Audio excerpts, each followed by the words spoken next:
পুলিশের অ্যাকশন আমি বলি ওই যে যখন সাউন্ড গেটটা মারছে এই সাউন্ড গেট মারলে খুব কাছাকাছি করলে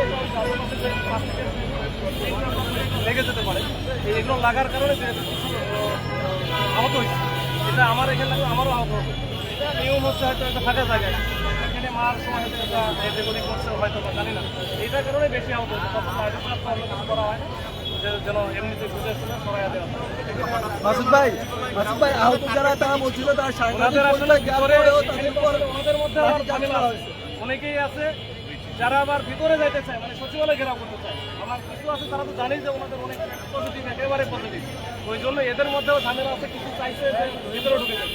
আসলে ভিতরে ঢুকে তো লাভ নাই, এটা আমাদের পুলিশের সাথে ঝামেলা হবে এইটুকু। আচ্ছা, এখন সর্বশেষ আমরা দেখছি ওই শিক্ষা ভবন থেকে ওই রাস্তা বন্ধ, এদিকে বন্ধ, মানে এক ধরনের বিঘ্নিত হচ্ছে গাড়ি চলাচল, মানুষের যাতায়াত। শিক্ষা ভবনের ওটা বন্ধ, আমরা মাত্র দেখি। আচ্ছা, শিক্ষা ভবন ওটা এখনই খুলে দেবে, এটা বন্ধ থাকার তো কথা না। এখন কি সব সীমিত আকারে গাড়ি তো অবশ্যই চলবে, তখন থাকে। তখন এখানে তো একটা গ্রুপ নাই, এখানে আছে আপনার ইবতদায়ী মাদ্রাসার শিক্ষকরা, শাহবাগে আছে 2টা গ্রুপ যারা হচ্ছে মাস্টার সচিবালয় আসবে, ওইটার জন্য ওইদিকে মোটামুটি অ্যালার্ট আছে 2-3টা গ্রুপ। এখান থেকে তো ডাক্তারদেরও একটা গ্রুপ আছে আপনার জানেন, এই পাশে মনে অবস্থা করতেছে। এই সব কিছু মিলে আমরা একটা সীমিত আকারে যে যেন আমরা বাধা দিতে পারি, এরকম অন্য কিছু। আপনাদের হিসেবে আমাদের পক্ষ থেকে এমনিতে হয়তো টুকিটাকে যখন বিশ্বাস করতে যায় এটা লাগেই, ওটা লাগবে, ওটা আমরা মেনে নিই। ওই রকম গুরুত্ব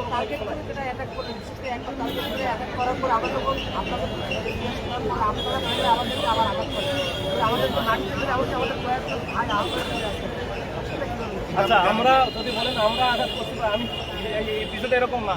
এখানে হয়তো আমি বলি এখানে আসলে আমাদের আমি বলছি ভাই, আমারে বলছেন কেন দাঁড়ান না। আমি বলছি এখানে বিভিন্ন রকমের ফোন আছে, কিছু আসে ডেমরা থেকে, কিছু আসে ওই যে মিরপুর থেকে, কিছু আসে রাজারবাগ থেকে। আসলে অনেকে চিনেও না, আবার এরকম হয়তো বা অনেকের মধ্যে উগ্র আচরণও আছে, কিছু বাড়াবাড়িও আছে। আমরা এই ফুটেজগুলো দেখতেছি, আপনারা আমাদের একটু সহযোগিতা করেন।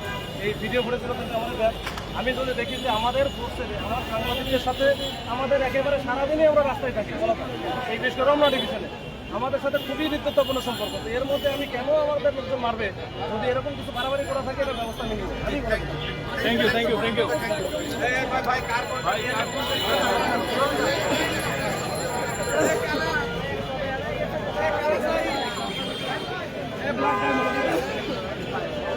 দর্শক এই মুহূর্তে দেখছিলেন ইত্যাদি যারা শিক্ষক রয়েছে তাদের মধ্যে কিন্তু এটি তাদের উপর সচিবালয়ের কর্মসূচি উপলক্ষে তাদের উপর জলকামান নিক্ষেপ করার পর কিন্তু ডিসি মাসুদ সাহেব তিনি বললেন, এবং বর্তমান প্রেস ক্লাবের সামনে যে পরিস্থিতি সচিবালয়ের সামনে সেটি আমরা দেখানোর চেষ্টা করছি।